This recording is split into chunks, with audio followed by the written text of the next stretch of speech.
Andreas Georgiou here at CW Unplugged at the BT studio. Now with Kenneth Bergh. What a win that was over Ross Cooper. First round arm triangle submission. You seemed a bit annoyed out there after the win. I think you wanted more of a better positioning on this card. How did you feel about that? Well, I think the change of opponent that came late, I think it made some changes. They had to put me lower on the card. I'd like to be on the main card, of course, and hopefully for my next fight in Cage Warriors, they'll put me up there.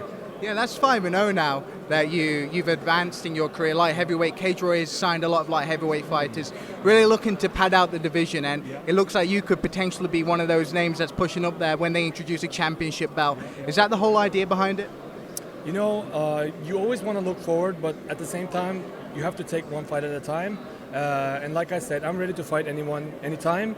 If they decide to make my next fight a title fight, if that would happen, I'd love it. Yeah. So I'm always ready for new challenges. Yeah. It was interesting out there because I know it was an arm triangle submission, but it looks like that elbow that you landed to the side of his head, I believe, was a massive proponent of you getting the finish. Absolutely, absolutely. He turned away when I was giving him the elbow, so it made him.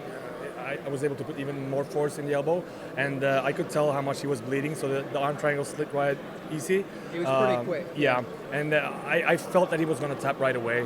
I could have let go and went for more elbows, but at the same time, like I told after the interview after my fight, that I'll take whatever comes. Yeah. So if it's a triangle off my back, or if it's an arm triangle on top, or if it's a right hook or a left hook or an uppercut, whatever, doesn't matter, I'll take it.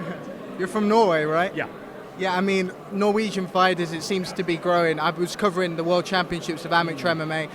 Norway have got a huge, a very huge show in there, and it's growing a lot. Absolutely. The thing is that we're not that many. Like in my team, Frontline Academy, we already have 4 of the guys from that team were UFC fighters, and now we have 2 current UFC fighters, and they should probably sign Mohsen Bahari for his contract. He fought for the title in Cage Warriors, and we call him the professor for a reason. He's one of the reasons, together with Eduardo Rios, our grappling coach, they just make us lift our level so high that we're able to take big fights. Like Jack Hermansson now is fighting in Brazil next week.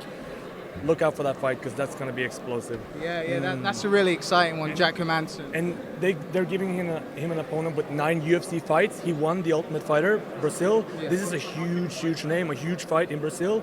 And he's going out there and he's going to put on a show. He's one of the best middleweights in the world. You'll see. It's really interesting. You know, Hermansson's a name synonymous with Cage Warriors as well. Yeah. But it just seems right now that, especially with the new owners, WME, IMG, and the UFC, looking like they're going to try and regionalize the UFC a bit more. We're going to get a lot more European shows in 2017. Yeah, I think so. How does that settle for you as well? There's a better chance there. It's wonderful.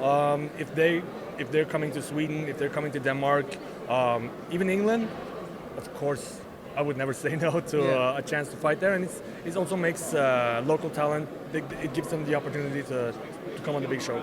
So let's see what happens, but it's really exciting. Amazing win here tonight, and best of luck with the career going forward. Thank you. Thank you.